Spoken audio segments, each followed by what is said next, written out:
Hello, it's it's great to welcome you here in Nadine, who hold this event today for Brussels talk, well, later Brussels talks. That it will be first in this year in Belgium, and it's really very interesting subject that we will discuss today.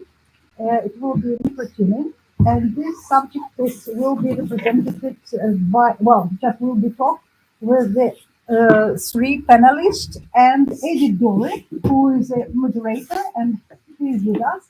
So I will give the floor to Edith, and so please enjoy our evening. Thank you, Alexandra, and welcome everybody. I'll start with microtuning, and I'll start with introducing the panelists. Bart Vandeput, or Bataku, Marjan de Mey, and Suzie Thomas. And I'll read an introduction, and then they will all three present their work in each 10 minutes. The basis for it. Or longer, maybe. So this laser talk is actually inspired by Bart's work, more specifically his artistic research project Koelleven, which is a Dutch word which you could translate as cool life, but we'll explain why it's cool and not anything else, which explores the intersections of bio-art, energy art, art science, and bioethics. This transdisciplinary inquiry opens up new perspectives on the interplay between microorganisms, the cooling towers of nuclear power plants, lungs, human lungs, and air. Through his work, Bataku merges science and bioethics with visual and sonic media, offering innovative ways of understanding and engaging with these complex and vital relationships. His art practice materializes into installations, interventions, work labs, writings, and spoken word. Since 2004, various inquiries, methods, techniques, materials, glass, ceramics, dyes, fibers, electronics, and types of collaborations with artists, art science, interspecies art evolving. Bataku's practice explores relations between light, electrical energy, humans, plants, and microbes.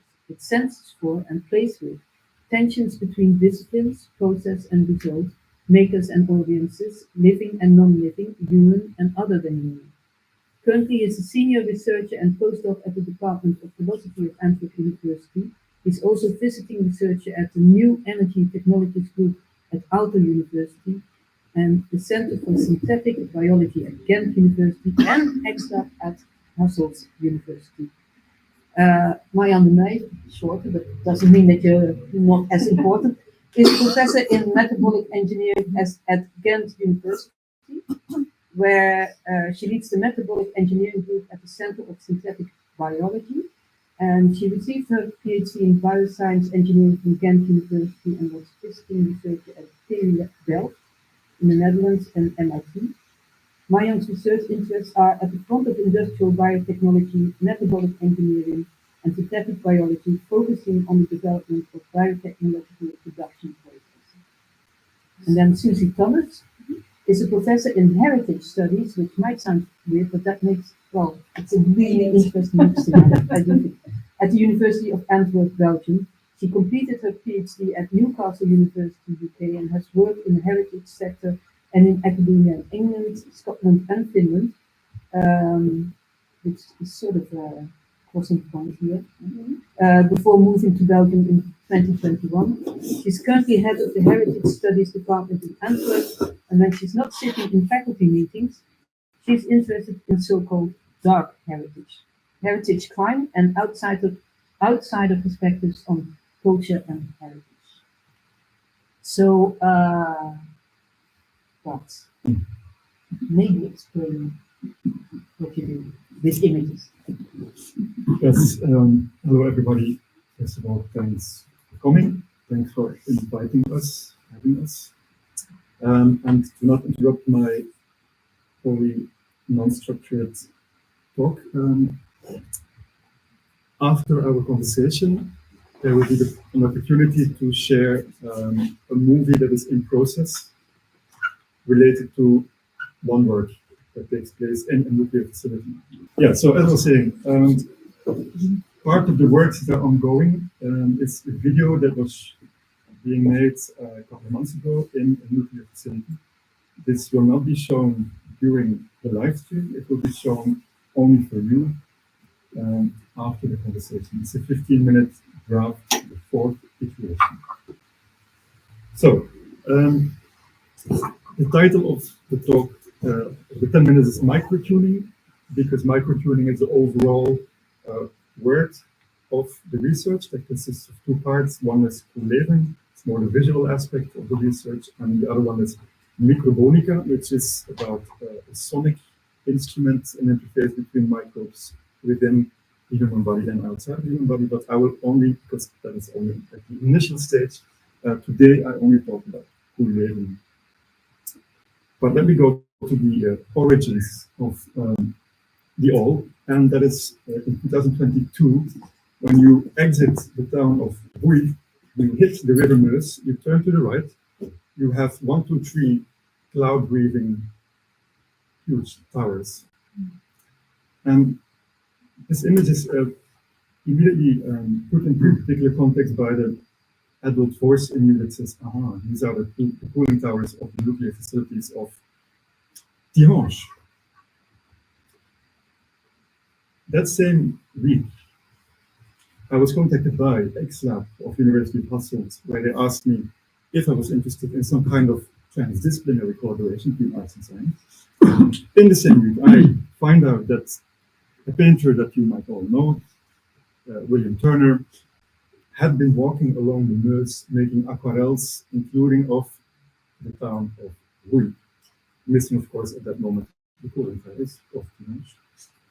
And soon after, I find out about the fact that inside of these cooling towers, there's a unique biodiverse ecosystem of microorganisms that are very particular for this kind of cooling tower context next to an energy plant, and in this case, a nuclear facility, next to a river. Also very soon after, when you look a bit into literature, the only angle that humans take on this unique biodiverse ecosystem is danger. Why? Because possibly within the cooling towers, within the breath of the cooling towers, that might become the breath of the air that might fall down within 15 square kilometers. It might become part of your lung microbial system, your lung microbiome. And if that is not strong enough, then these particular bacteria called Legionella, they might cause a lung pneumonia, and it might lead to death, depending on how healthy you are or not.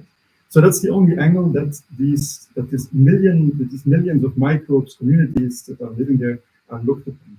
And this is also the way, the methods that humans deploy towards these microbes, and that is putting biochemicals on them every once a year to prevent Legionella from blossoming, but of course also killing many other microbial communities. So this was the point of departure in 1 week, and I felt when these things are coming together in my practice, this means I need to commit to this.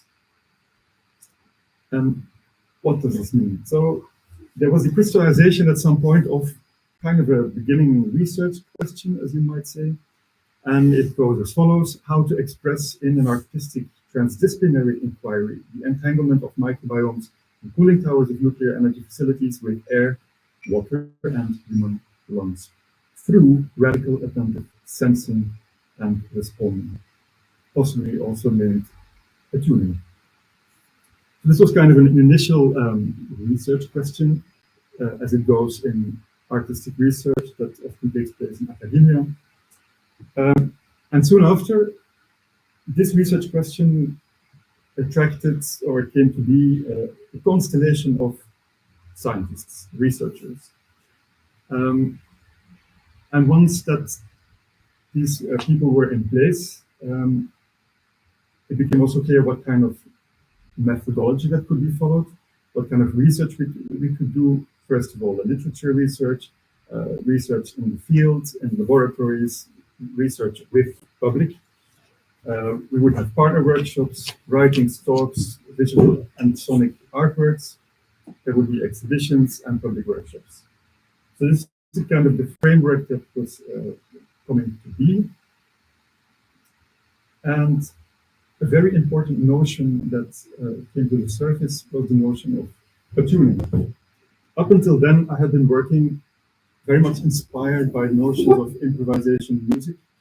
I had been working with any entity, be it scientists, very much inspired from my background as an improvisation drummer. But this time, I thought like perhaps it would be interesting to put a notion, an ethical notion, attuning, on top of the research constellation to see if that would bring more creativity out of the all. Maybe it would influence particular ways how we deal with microbes along the process. But this notion of tuning that has been borrowed, or I was inspired by the notions that you can find at Tim Ingold, corresponding, or Lucy Lippert more in eco-psychology, or with Tim Ingold, the notion, of Pauline Oliveros that you might know, the deep listening notion. So all these things are kind of similar, but not yet crystallizing into one central notion that is upon and agree upon an ethics of tuning. So there's research needed, and then I got embedded because of that. I think I got embedded in the philosophical department at the University of Antwerp, also with the help of a grant. So the question that then came to the surface was how to entangle with microbes on their own terms. What can we learn from them in a non-extractivist way? What would that mean if we put this as a creative constraint on all levels? Recently, during an art science event in Ghent, Christine Hens, the professor that we work with, she formulated as follows at that moment, that we are thinking about our place and responsibilities through thinking with microbes. In the beginning, I wanted to go back to the basics.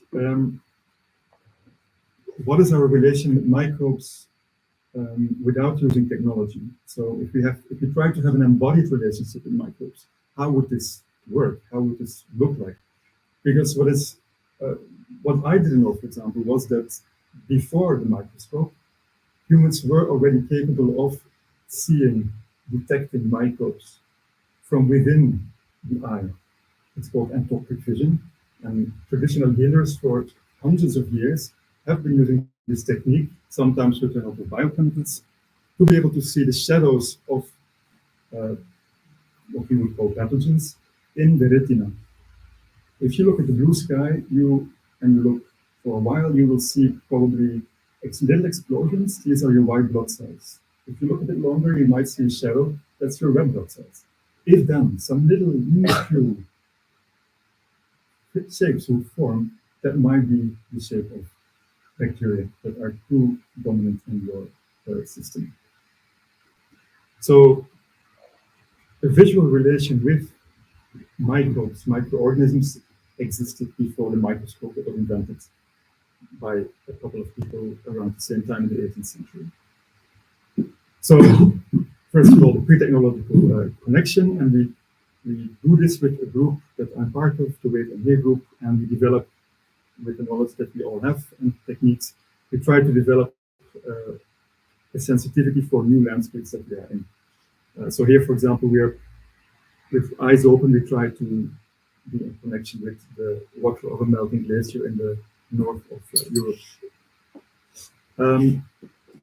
Another attempt was with people in the BioArt Society, which is called the Erythila-Lolian group hum, which was a built-up stage to try to see the microbes from within in the eye, to see if without biochemicals, without taking ayahuasca, it would be possible to, with a deep state of concentration, to see the bacteria from within.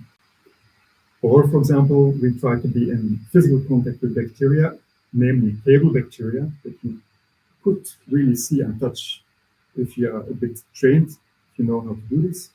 This is at the Nordi. So all kinds of attempts, practices to be in direct embodied connection with microbes. The process that we are working on, we often share it in public through public research events. And now we'll go to the first work. That is, how could we express the colors that the microbes are forming that live in these cooling towers of nuclear facilities? How could we bring out these colors? In what way? In what medium would make sense to share the colors that they metabolize? And one medium to me sounded quite relevant, which is a solar cell technology that I have been working with for a very long time. And it's a very niche research. They come up with very inefficient solar cells, which for me is perfect. And they can use natural colors to convert light into electrical energy. And in the context of disappearing nuclear facilities, I thought like this is one of the tensions in the project that could be shared with the use of that technology. But then the question is, how do you get the microbes into the glass solar cells? How do you do that? Do you use the classic technology of scraping off in the cooling towers and then growing the microbes in the lab? That is one thing we do with the cooling towers of Tihange, because they are privately owned by Engie, and Engie sends us samples from within that we cannot control. But I got a phone call from SCK Mol, which is a research facility, and they said, aha, we heard about the project, we also have cooling towers. And they allow me into their cooling towers. So that opened up a window of experiment that we didn't anticipate on before. So we developed, together with the team, developed ways of possibly less extractivist extraction of the color of the microbes. So here you see the pillars underneath the cooling towers in Mol, coated with a biofilm that consists of thousands, even more, species, microbial species. We developed not Petri dishes, but Petri panels that we hung for 10 days against these pillars with solar cells inside, hoping, and food for the microbes, hoping that they would be invited to migrate from their safe pillars into our Petri panels. So it was kind of a sleazy way to get them into our panels. And in the end, we had to transport them anyways to the lab to grow them in controlled conditions. So there are limitations to our attempt to do it in a less extractivist way. Still, here you see what the microbes, what kind of colors they produce. This is a direct print with a cloth that we first pressed against the pillar, put it in food of the microbes, and let it grow in the laboratory. And from this panel, we saw where interesting colors were, and we then started to grow them further on Petri dishes until the species level. And here you see how it looks like when it's coated with resin and acrylic lacquer. So unfortunately, they had to be killed. Whilst we were doing the experiment, when we were hanging the panels, we also had to think of our bodies probably are quite hot for them, too intrusive. Our breath would possibly contaminate them, disturb them. So how can we approach them in a less invasive way? And that's how we came up with the suits for microbial tuning. So the tapes that you see there are aluminum tapes. They were put on the hottest places of our body. And in that way, we imagined that they would be less disturbed by the 100 watts that we use in any case with our bodies. This is more nicely shown in the movie that you can see afterwards. So this is these are the 5 cooling towers of Mol, and they're connected to one reactor. And they have cycles of 3 weeks on and 1 week off. So this allows us to go there in a more flexible way than in other places, of course. These are the 3 Petri panels that I mentioned before, and this is how they came out of the nuclear facility. And then you see on the left all the different colors that were starting to form when you start to go to species level, which is happening here. So on the top right is the second day, so after 24 hours, how they start to develop colors in the laboratory. And the one beneath is after 72 hours. So these colors were then purified and then sent to X-Lab in Hasselt, where they check if these pigments of these bacteria can have a relation with light in the sense that they can transform light into electrical energy in a solar cell architecture context. So we were seeing if these microbes would grow directly onto the glass solar cell pieces, which happened in these cases, and they are checking now if this way, without even purifying the pigments, if that would somehow develop a relation with light and electrical energy. And if that is the case, then even if you're not interested in taking microbes that live in such a beautiful niche in cooling towers on their own terms, maybe you sense in yourself a bit of hope that future green solar cell technologies with microbes would solve our electrical production problems of the future. But then, of course, we have to keep the cooling towers, because they became now microbial plantations. So instead of decommissioning the cooling towers, maybe we have to start thinking of relocating the cooling towers, because in France they have, at the coast, they have nuclear facilities without cooling towers. Maybe we can transport them over the Schelde and the Maas all the way to France. Or there are maybe other ways we can maybe extract the biofilm and insert it in other towers. So many things to think about.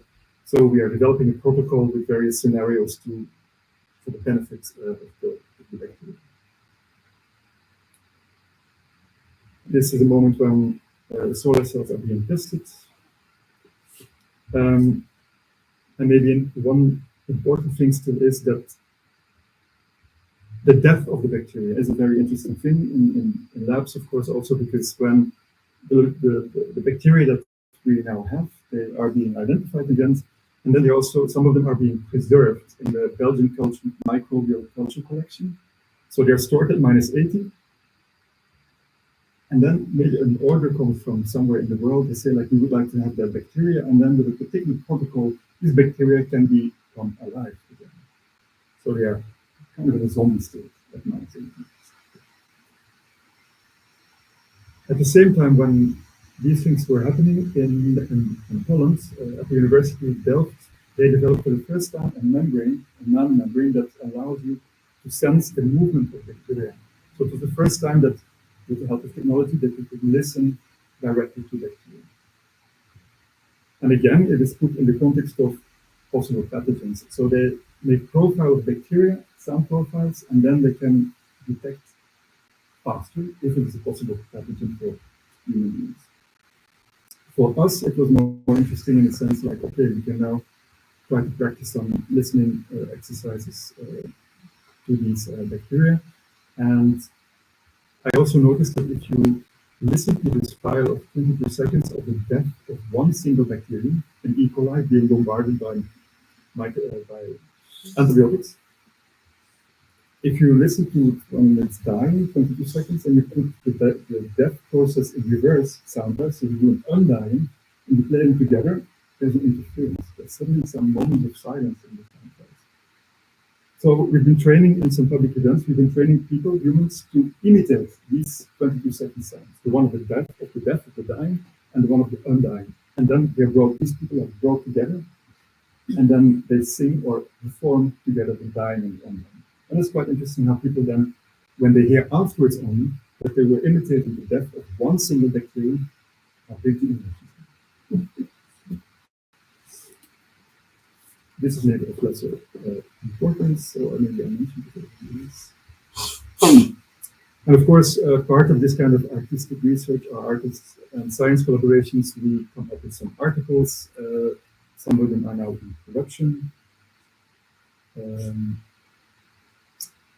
So yes, as I said, microclinic consists of two pillars of research. One I just elaborated upon, and the second one is in startup phase.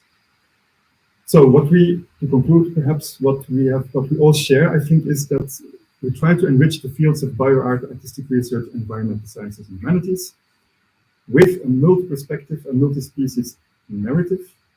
And we try to argue that these microbiomes must be included in the future big narratives of history. Well, this is a bit the constellation with all the partners. So it's funded by the Flemish Cultural Authorities with an Innovative Partnership Project grant, and also by FWO, where the artist project is funded with a postdoc fellowship. Voilà. Guess you can take a photo. If you didn't, then The video will be afterwards. distributed afterwards. Yeah. Thank you.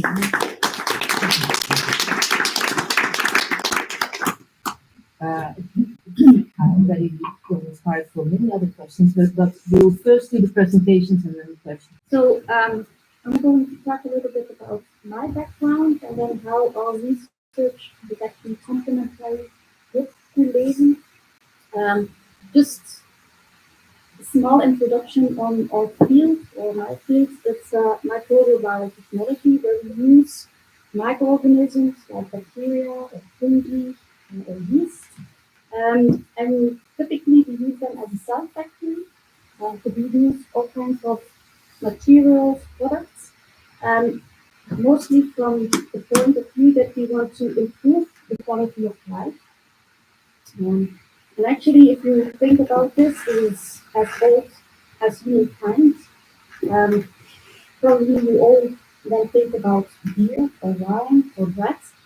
But actually, I feel like I left it, so it's like we didn't knew what was happening, but we knew that we had something precious that we could make something with. But actually, if we look back, it's not only about beer and wine. Actually, biopigments is also already part of humankind for forever. Think about the cave paintings that already happened. For that, they already extracted colors from nature, from snails, but also from fungi, so that they could color clothes and so on. So in my lab, we try to use the bacteria or microorganisms in two different ways.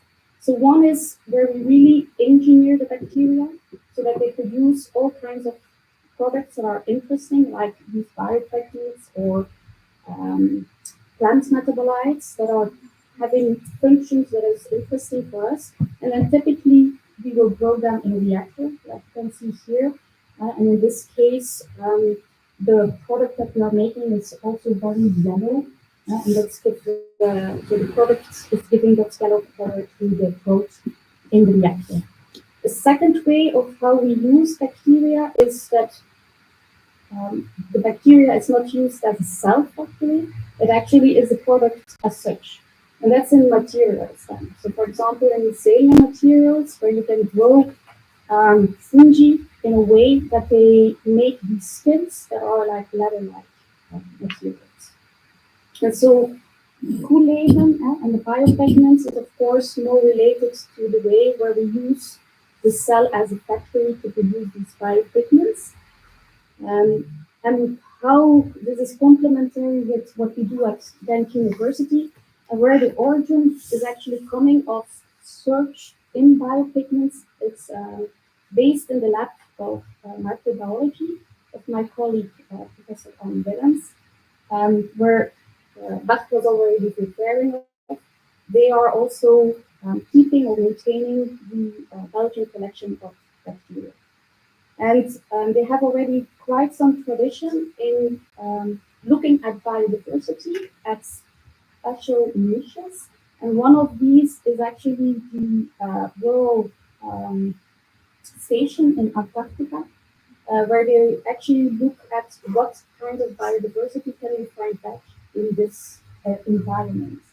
And actually what they saw is that a lot of the samples that they take there, they could see already that a lot of the microorganisms growing in that environment had a lot of colors. And that's how the idea came that maybe we should go further into and research how these microorganisms or which type of pigments they are making. And going also beyond this specific niche of Antarctica. So for example, what you can see there on the petri dishes are actually strains that were taken from concrete waste. So it's just outside of the university building where they took a sample and they saw already that they could find also colored bacteria. And actually they started to screen these bacteria, and that's also the same technologies that they are using for the samples of Koelleven. And they could see that bacteria actually produces a whole range of colors that actually is giving you the whole spectrum of the colors that we can see. If we look now why we want to do this, so from a biological point of view, these microorganisms don't produce these colors because it's nice and they want to look nice. It has to be a function for them, and so there are many different functionalities that specific pigments can have, but mostly it's to protect them, to give them an advantage in the environment that they thrive. But if we look at from more an application side, then we can see that these colors actually have some characteristics that are interesting also for human life, which is that they can be produced on not independent of the location, because we can do or make these reactors everywhere. Can be on a cheap medium. You can do it in a sustainable way, but more importantly, these colors also have some biological functions. So they can be antioxidants, they can help not only coloring elements, but also having a medical application and so on. And that's why these colors would form an alternative for the chemical colors that are now mostly used in food and feed and everything that you see around you, so that it could help to translate it in that way. So that's more or less where the Koelleven is meeting the daily research of our groups, where we search on how to characterize and explore these colors for different uses. The other part that I wanted to tell a little bit on is how why I am involved and why my group is doing this transdisciplinary research. It's only recently that I'm actually accidentally came into this field where I saw that it was important. Because we are doing research with technologies where we use synthetic biology, genetic engineering, which can be scary for people. And on one side, we want to make sure that we can relate to society, not only in terms of biosafety and security, because if you look at European funding, most of the time, if they ask you about ethics, it will be about the biosafety and the security.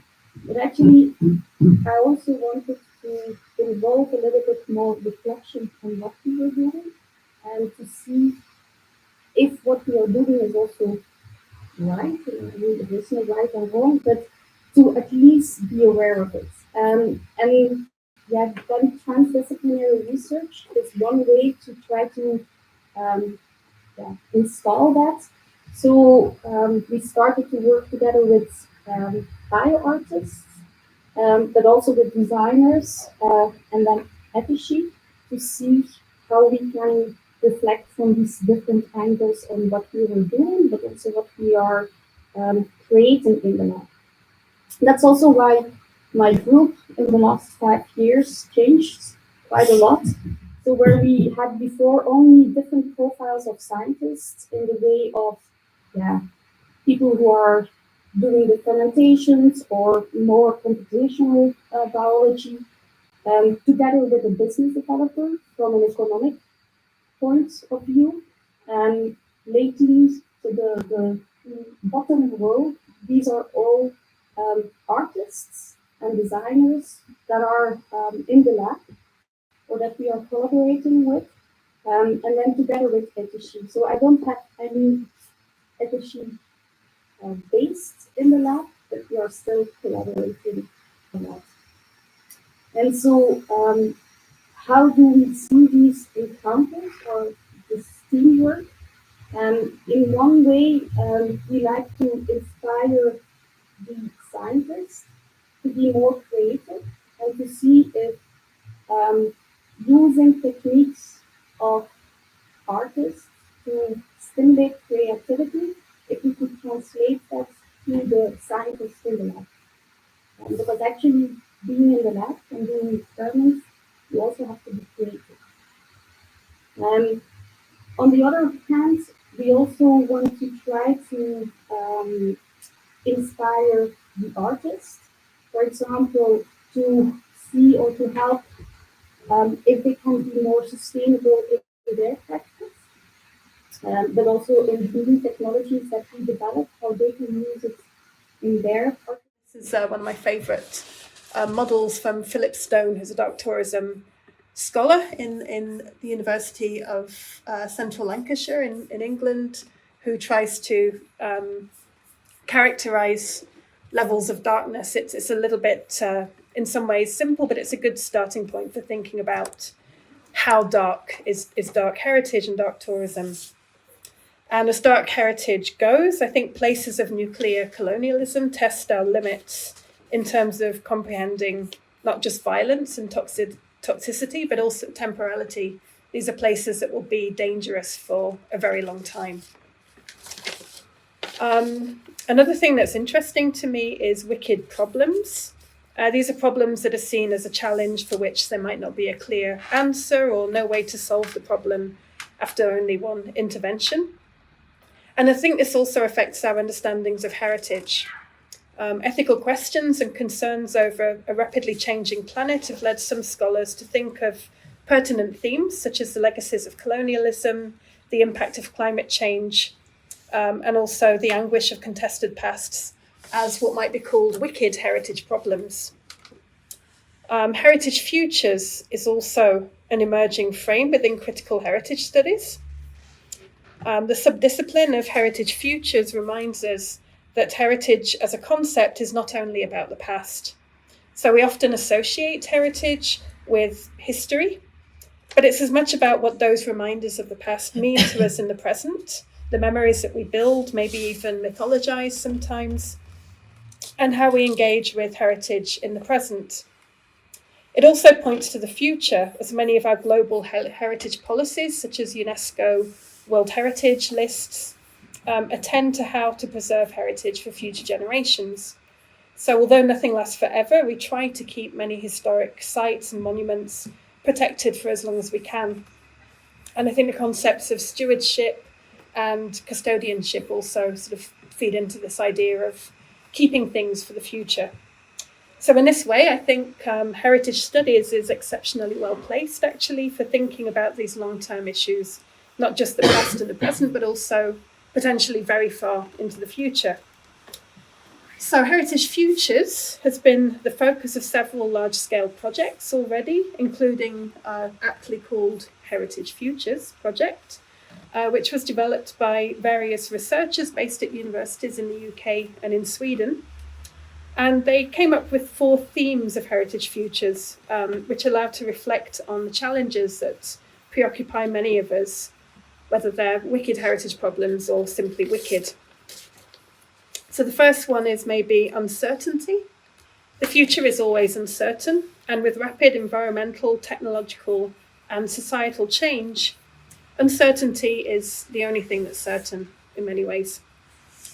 The Heritage Futures project asked, what do we mean when we say forever? So designations, as I mentioned, such as UNESCO World Heritage Sites, indicate or hint at forever for future generations. But which future? When is the future finally here? How do we predict the best interests of beings living in the future? And difficult byproducts such as nuclear waste present management needs that will stretch so far into the future as to need provisions far beyond our own generations and perhaps of our species. Thinking of Barteku's work in this context, I wonder if there have been any considerations for the needs of biomes that make their homes in these nuclear power complexes. And thinking of attuning in this context, How do we make sure that future beings will understand to keep away from dangerous materials? Approaches explored already have included what's been called nuclear semiotic messaging, this idea of having visual imagery to convey, regardless of what sort of language is understood in the future, that something is dangerous, as well as maybe more practical in some ways, these so-called rolling stewardship methods, which is when you revise your approach every 5 years indefinitely, essentially. There's also a theme of transformation that comes out of nuclear futures, so uncertainty, transformation, and this can look at how cultural remembrances are sustained by materials and landscapes, even as they are allowed to adapt and change to the world around them. This might, for example, be dealing with growing populations or with revisiting and re-understanding once celebrated pasts, such as the wicked heritage problem of nuclear colonialism. In transformation, it's useful to think of heritage as a series of processes, ones that may change over time, rather than trying to preserve places or practices without allowing new perspectives or new needs. Transformation in heritage futures also dissolves the borders between natural and cultural heritage, realizing that there are always elements of both and that both nature and culture are interdependent. The third concept is profusion, and in Heritage Futures Project, this looked at the contemporary societal challenge of profusion due to consumerism and mass production. So how do we decide what to keep while we continue to have this proliferation of stuff? How much web content do we need to save? How many personal possessions, how many museum possessions need to be kept? How many buildings? And what of life that grows in discarded places? People make decisions, either directly or indirectly, concerning what is kept in response to profusion, while future generations will have to make sense of what we keep and make their own decisions about what to do with it. And the final of the 4 Heritage Futures themes was diversity, and this is already quite embedded in concepts of heritage, especially with the broadening out of how heritage is understood. Diversity also relates to inclusions of different groups, communities, and individuals with heritage, and with diversity of landscapes and of biomes. For many, according to the Heritage Futures Project, there is a perception of a future in crisis due to the threat of biological, cultural, linguistic, and genetic homogeneity. Globalization, which was once celebrated, is now seen as a threat to everything from smaller language groups through to animal and plant species through to ways of living. And at the same time, there are organizations which work to prevent crises of diversity by deciding which forms of diversity to save in order to project them into an uncertain future. With the diversity of heritage that we select or save for the future, we're already having an influence on what the future will be, how it will look, feel, and sound, and what will be encountered there. So I got to know Barteko through after we found ourselves actually at the same nuclear heritage conference session in Turku in Finland. And then we, in further discussion, found that we have connections both to Helsinki and to Antwerp. And I think probably you also sensed my quite visceral fascination with the nuclear. And with my sort of need to understand the processes of heritage making as they relate to sites connected with nuclear pasts and presents, whether they're former nuclear test sites, decommissioned power stations, or those long-term future challenges of nuclear waste repositories. So I think more than just thinking about dark heritage or heritage futures alone, we need to imagine and probably increasingly prepare for dark heritage futures. And so dark heritage futures bring into focus the imagined and perhaps expected long-term impacts of current wicked heritage problems.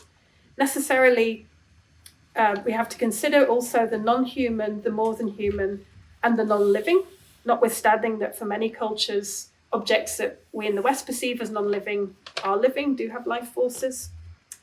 And we can't comment, of course, with any reliability on what your biome collaborators think, or whether they anticipate their own dark heritage futures, but maybe they do. So that's me. Thank you. Well, thank you, Suzie. Absolutely. Personally, these kind of, because Alexandra always throws something at me, says every half year, something like, Edith, I want to do a talk about this, and this, and then she finds all these people together, and then I sort of delve into it. But your talks personally give me, well, in a weird kind of way, some hope in these days that because they are really nicely complex and developing towards the future, as you indicate as well. And in the given circumstances, that's exactly what we need, I think. So I usually prepare some questions, and then I listen, and then I have to sort of attune them to what has been said. So I'm going to try that. Some of it has been said already, so I'm going to quickly see and how I will. But I think it's common to what all three of you is this notion of speculative research. So in the beginning, during your talk, Bart, you talked of notions of danger. Things might be dangerous. It might explode. It might do this. It might do that. But in a way, all three of you do that, but not necessarily in a negative kind of way. So the notion of danger is there, but it's not necessarily negative, I have the feeling. Is that right? Whoever. Do you want to go first? Okay. I think for me, danger's part of understanding, I think, this type of heritage. I think it's fairly well documented now that, for example, dark tourists are often drawn to places where there's a sort of controlled danger, so they can feel they're being a little bit brave, but they're not really at any serious risk. And the sites I'm looking at, the former nuclear test sites, are, for example, Maralinga in South Australia, which isn't safe for inhabitation for a long time, but in the mid-2000s was given back to the Tarucha traditional owners, who now operate it as a tourist site. So it's become a site of dark tourism or Cold War tourism, with a sort of sense of danger attached to it, but it's a sort of also safe danger, that it's not, you're not really at risk, but you can feel that you're sort of been put in a slightly edgy situation, let's say. But I don't know. Yeah, maybe it's in my context, danger is mostly related to rules that we have around biosafety and security, and then it's about, is it a pathogen like Legionella, which can cause diseases, and then we have all these rules, how to handle them and be careful with them. Or if you engineer a microorganism or an organism in general, then you also have this urge of contained use, at least in Europe.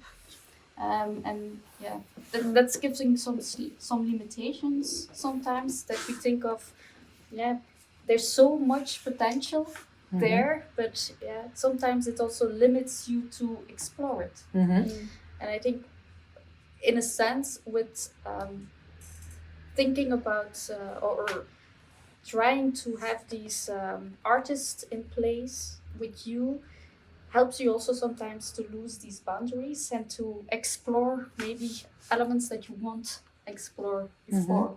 I'll come back to that in a minute, but maybe Bart wants to react as well. I'm now thinking of, I just have to think of the moment that I explained when I saw these towers, and that a child in me loved these respiratory concrete hyperboloids, and that then the adult, of course, comes in with the fear message like, damn, this is 1 minute outside of the city of Huy, the nuclear facility, and the tension that grows out of that is something that I like to work with. And when you have tension, then you can have artistic energy if you want. If you do it well, you can get artistic energy out of that. And I think that is how I work with these notions of danger. And not to mention that when I read about how that on the one hand you have papers that indicate how special and biodiverse these entities are that are living there. And on the other hand, you read the papers on control of the biofouling of the monsters in there. Yeah, I found it obscene how we respond to it. Yeah. No, but that was what I got from your talks, that danger is put in a way in a more positive place. Connected also to this notion of uncertainty. And when you talk about control, that is exactly what we sort of need to deal with, to let control go maybe more, especially in the sense of what is happening around the world with the threat of war and some idiots the other side of the ocean. That actually opening up to other beings and of whom we're not sure whether they have their own system of dark heritage or not, and commute amongst each other, is putting ourselves in a very maybe insecure position, but also a very fascinating one, because anything can happen. Because the way that you started your talk, but well, at the same moment or in the same week, that happened, and then it's a way of connecting this what you seem to do in your research group, in opening up to. Yeah, I think inviting artists in, no? Yeah, it just happened by coincidence by some Christina who approached me to say, look, I want to do some research for my and that opened it, and yeah, I didn't know the adventure that I was embarking in and where it would lead, and it's also not always that clear, and it sounds scary, but I can see indirectly that it has positive effects. I mean, it's transforming us all. Eh?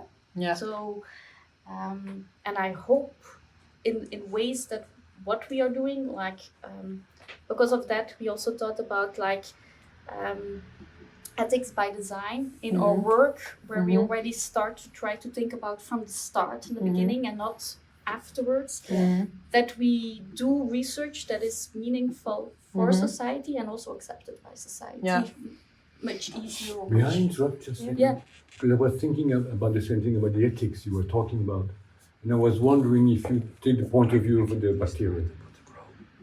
Yeah, I know.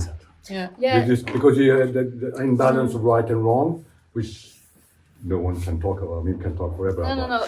But if you have I think that's one of the. I mean, for me, it asks from me quite some transforming or transformation to go to that viewpoint, and to it's out of my comfort zone. But I think with the work that Bart is doing, is seeing it as not from an egocentric view, but more in an ecocentric view, where we try also to have the bacteria also present. So, for example, in one of when we had the meetings with Bacto Healing, we also brought the fungi to the meeting, and it was there in the room. Oh, I love that.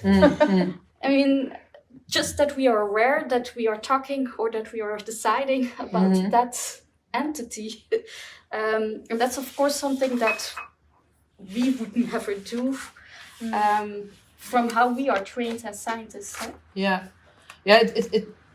Bart mentioned the thinking with, which reminded me, of course, of Donna Haraway, who has been an advocate for that, and with her famous book Staying with the Trouble that she published a couple of years ago. And this notion of trouble is really interesting, because that is also connected with danger and letting go and taking a different position, and which has been going on luckily for some years now, although some people again still don't understand it, or will probably never understand it. But in that sense, it also made me think this whole notion of inviting the fungus, and specifically inviting in. And when you said we don't want to have the old-time extractivism, but rather invite in to think together, made me also think of this tendency to what did I write down? The stand for the rights or the voice of a non-human species. Well, to me, yes, but maybe you can respond to it.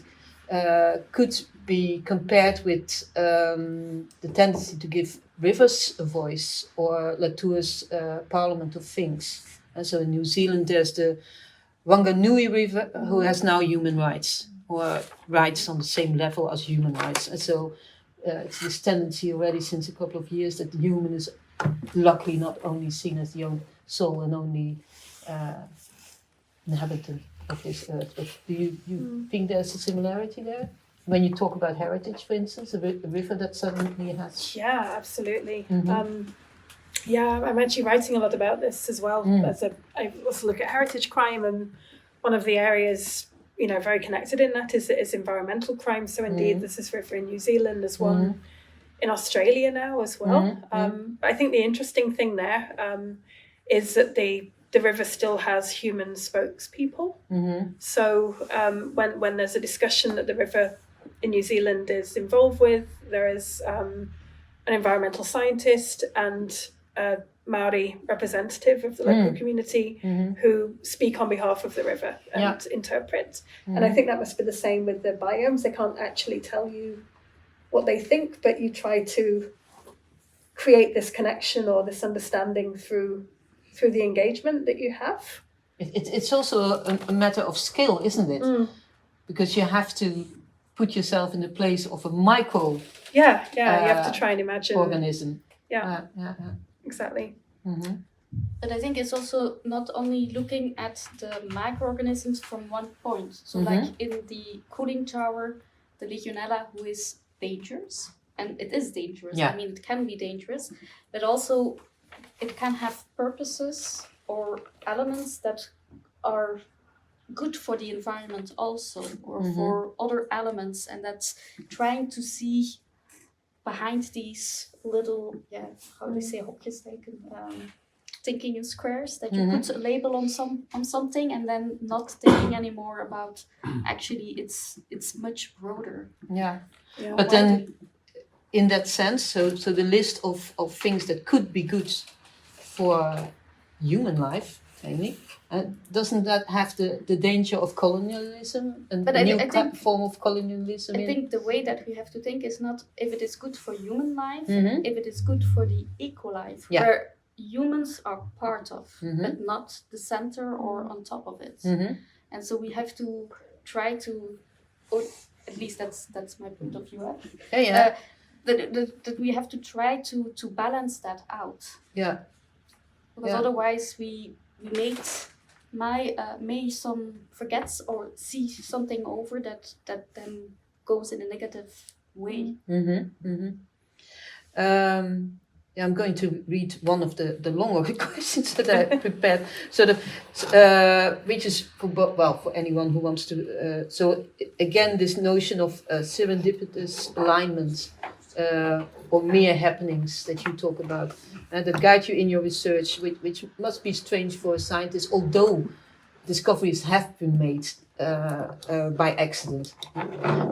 So in your Aronia project,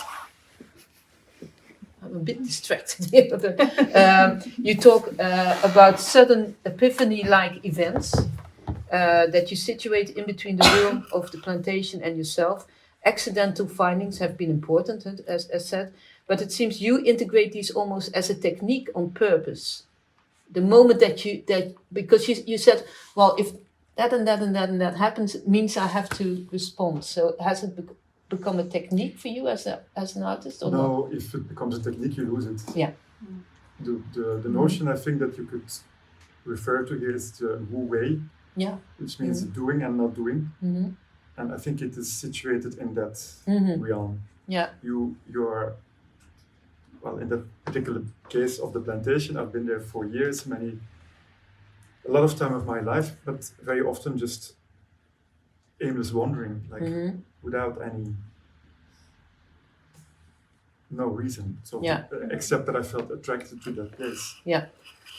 And then there were moments that I suddenly saw something, or that something came to me, like it happens to musicians or any creative person or person. Manifestation. You talk manifest- about a manifestation. Yeah. I call without any reason it comes to you, and then it's up to you if you take these things serious or not. Uh-huh. Very often they have totally no meaning or function in life, but still you take it very serious and you commit. And I committed to it for 10 years to that plantation. Very often nothing happening, and sometimes you do weird things without thinking about it, and then but what you do find out is a lot of relationalities that you otherwise would not see. What you then do with all these relationalities, do you make it a flat hierarchy or not? These are artistic decisions that you have to take. But can these also be scientific decisions? Is this something that you could use, or maybe already use in your research as well? Well, I think the how I see it is that we are trained when we do experiments. It has to have a hypothesis, and it has the way that we design the experiment has to declare that hypothesis, and you have to have the positive controls and negative controls. Well, then allowing this type of approach is sometimes hard, and asks patience. Because Patience. you touch on something that I wanted to bring up as well, and the notion of a voice, of a language, and I see that happening. I regularly contribute to Leonardo reviews, but there's also Leonardo as a magazine, in which there are since ever, because that is at the core of art science research actually and publication. But when artists also have to write, and I know Annemie Maas is here, you published in Leonardo, I think, find an article. There's this difficulty, I think, of bringing these voices together for the artists to have to attempt to request of writing in a certain voice, and maybe for you, a scientist, to write in a different voice that is maybe more artistic. It is, and I mean, it asks investment of time to allow these uncertainties and these misunderstandings and trying to find the common language. And you have to try to facilitate that a little bit, but also understanding that misunderstandings and different views will happen. We were talking about it before, and we were saying, like, you have the academic English, which is not proper English, but that maybe we should have transdisciplinary language. That would be we need good thing. That would allow us to understand each other much easier, because in a lot of I'm not the expert, and but in some of the workshops where I was, it's very hard for the scientists to translate what they're doing in a way that everyone is understanding it. But also from the other disciplines, they have some habits that makes it sometimes difficult for someone else to immediately grasp everything, because it's sometimes so loaded or so symbolic, which we are not used to in then more the beta sciences.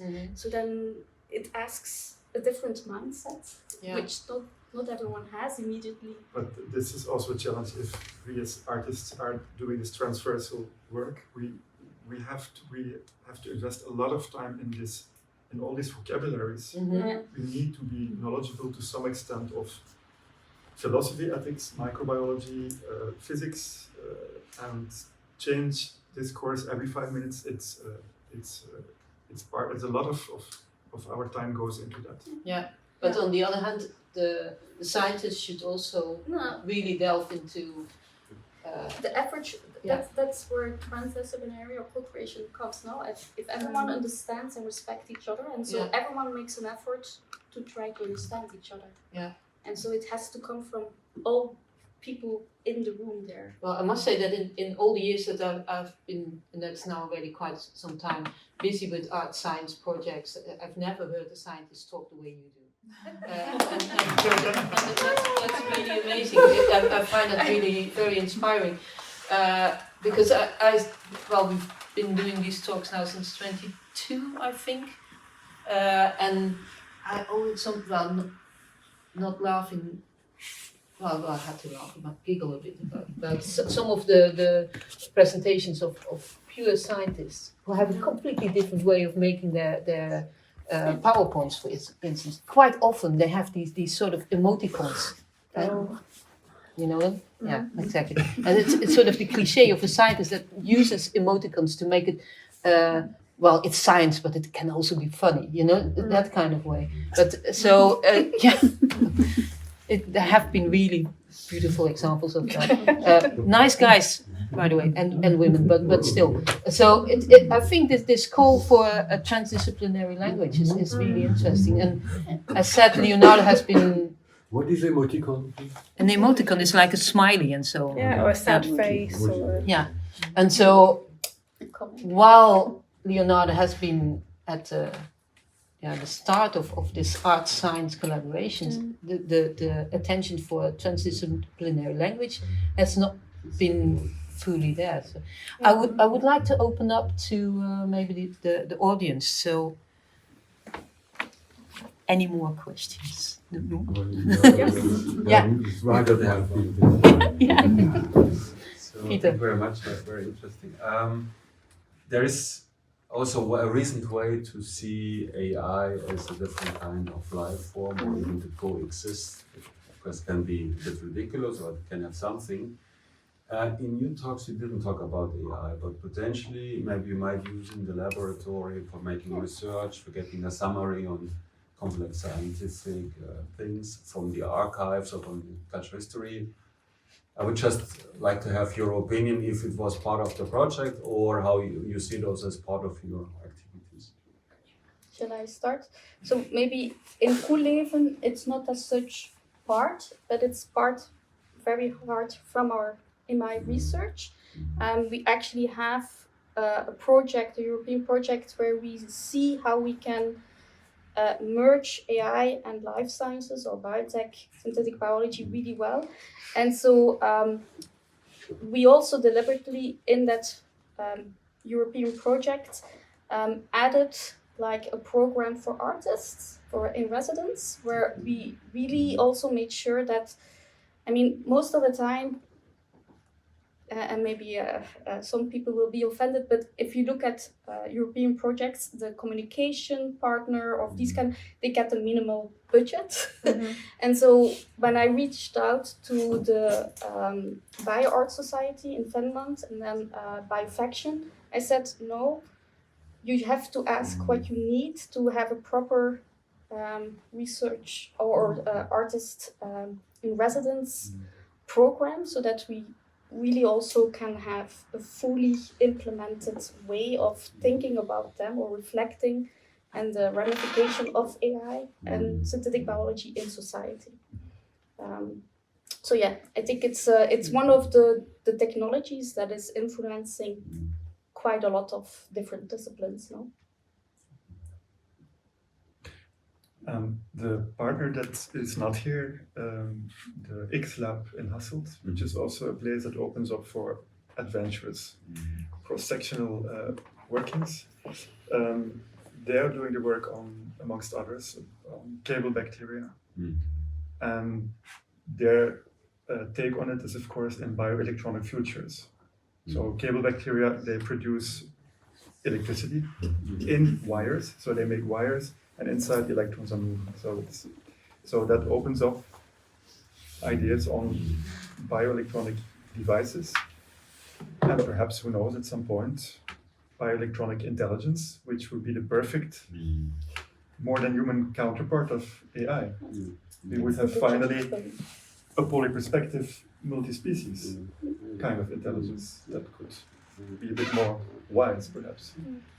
How does that influence heritage? Heritage, yeah. I mean, there are projects using AI in heritage. I'm not using it myself so much, actually my last article that just got published, one of the peer reviewers thought we'd done AI. So I'm starting a campaign to put on articles AI was not used if you actually wrote it yourself and didn't have help from AI. I think that might be an important thing to start acknowledging a little bit more.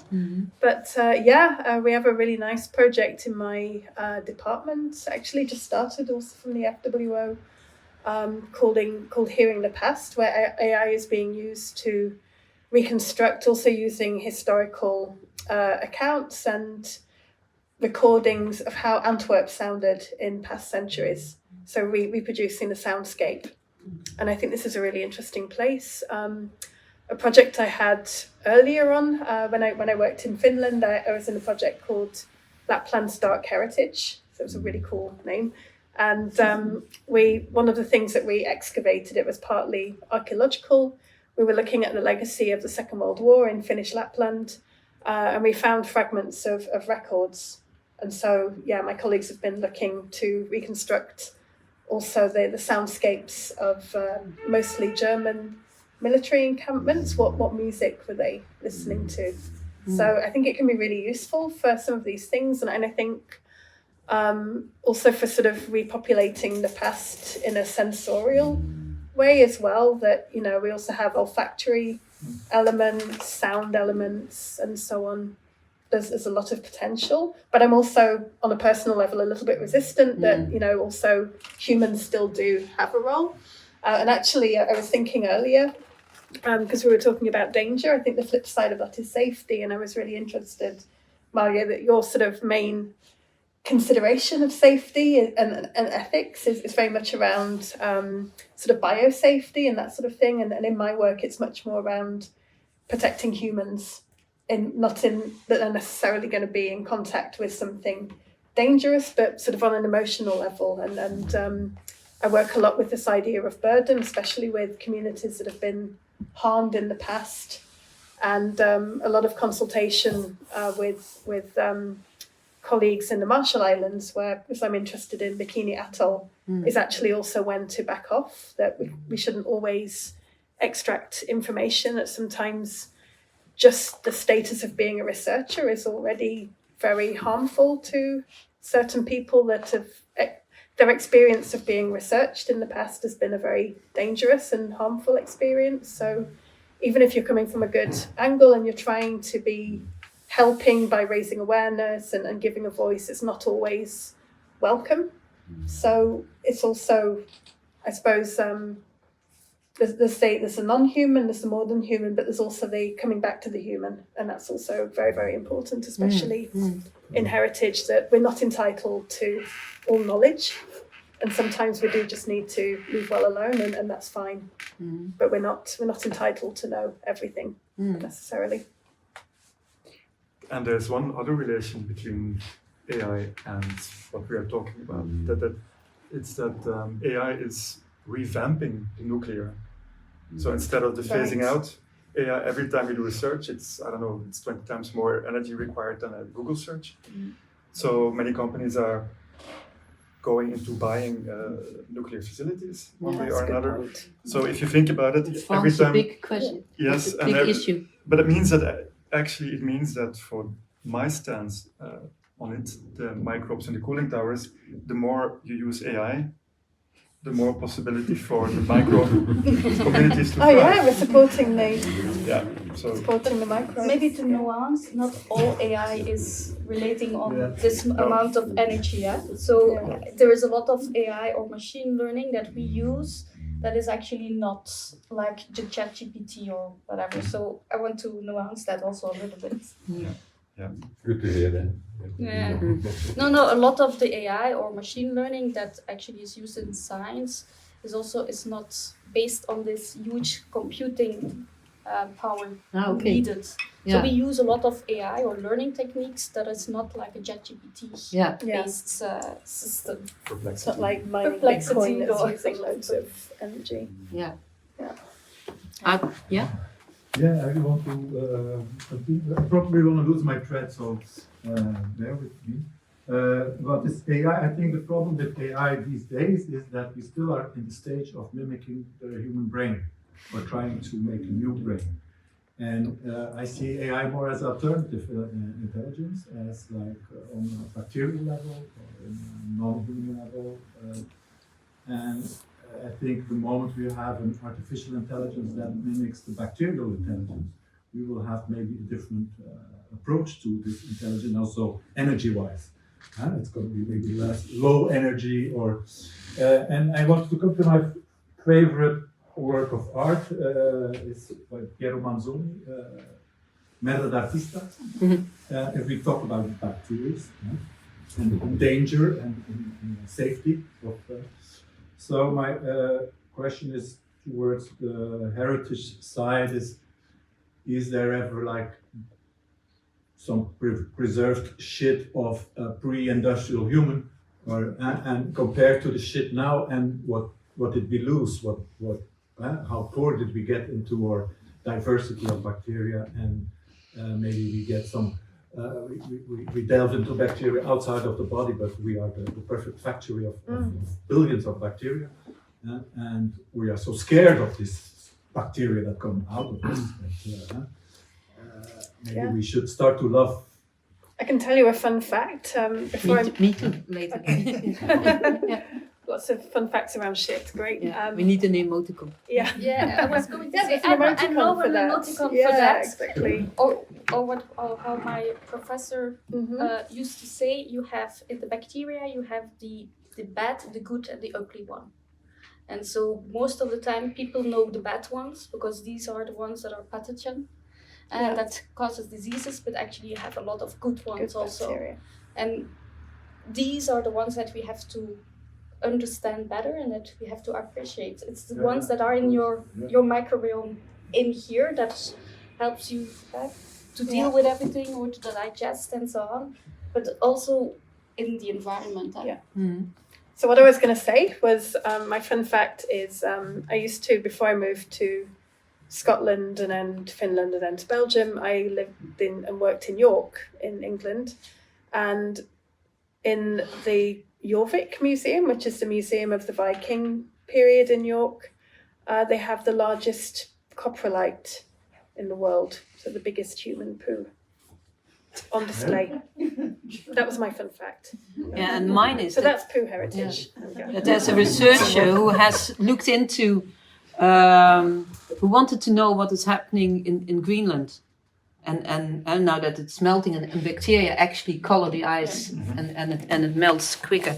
And he at some point thought, well, what if all these animals that lived in the ice age, they left a lot of poo. And he looked into that. So he specifically looked into the rest of poo in the soil and was able to find out that before the ice age, Greenland was much hotter than the Earth is now, and that camels actually live there. In the subtropic woods. So we now always connect them with the Sahara or with deserts, but actually they were living in So that came out of poo. Yeah. But I mean, just quickly, archaeologically, poo is really useful. So it is to see diet and to see, is there trade? Are people consuming things that aren't growing locally, as well as pathogens and so on? That was it. But Manzoni's other work is also interesting, in which he puts a socle on the earth. Turns the world around. No, but that's the end work, of course. That's the only work you can make. Maybe you can replicate it on Mars or on the moon. That's the only... No, but since the discussion that we're having here is turning the things around, it's sort of Manzoni is indeed an important artist. There's Can I ask something? Yes, absolutely. I see you. I was interested. You choose specifically the cooling chambers. Did you find some other interesting species growing? Do you think some kind of the electromagnetic field around influence the growth, or it's purely on a sense of what they find as food from the cement where they are stuck on and the heat? Because it can be also, you can catch them anywhere. You can go like petri dish around and catch bacteria from the air. Yeah, it's a it's a system of flow, of course, because the research facility in Mol, they have the cooling water there is from groundwater, and the cooling water underneath the cooling towers in Hoei is from the Meuse, from the Maas River. So already there we see two different color patterns because the bacteria are different, of course. And what happens is the bacteria from the river come into the basin, they go up when the water comes down, steam, the aerosol goes up, they get stuck, some of them get stuck in the biofilm that forms on the concrete walls, and then this biofilm becomes a very food-rich place, but of course with competition between various entities. And then each time when the aerosol comes again, when the steam is coming down, some of them detach from the biofilm and go into the aerosol and then go out of the towers, become part of the aero microbiome. And then up to 50 kilometers far, the aero microbiome with these bacteria, possibly also Legionella, they come down and become part via our respiration of our lung. And they get into contact with the probiome of our lung, also not very well studied actually. Stay there for a while, and then we breathe them out. They go back into the air, back into the river, and maybe even back into the same tower as where they were. So the circularity of the whole thing is just amazing, and it deeply questions any notion of identity, of particularity or universality. So it's an amazing cycle, I find. Probably there's like on different parts, there are different types of species. Yes. And then, of course, the closer you are to the sky, the more protective they have to become against UV light. So there are many mechanisms that we then give names from the human-centric point of view, because we cannot do otherwise. But who knows what else is going on there? We had when we were in Finland talking about the project, we met a scientist who was speaking about microbial languages. So he claims that he identified how many? 130? Something like that. Yeah, languages, microbial languages, which is biochemical constellations, of course. But he classifies them and he says, like, these are languages. And then he speaks about particular microbial species that are capable of speaking various languages, that they are imitating the languages of others. So a very human-like way of talking about. So what I wanted to say also, the interest in plants that suddenly became picked up by humanities after not being interested in plants for decades. Gradually, I think it will also happen related to microbes, because there are so many similarities that you cannot ignore the microbial aspect. But the notion of color was also fascinating, I think, because it's a wide range. You can say, well, they needed to protect themselves or to put themselves in a better situation. Of course, color in the natural world is in itself, and we've had a laser talk about that at some point, but it's fascinating. But that it's already on that level, on the micro level. So it seems to be... But it is like, Bart was saying, they need protection against UV. So like melanin, the color that we also know, that's a UV protective color. So you could use it also in that way in certain applications. And it is this biodiversity. Of course, you have this,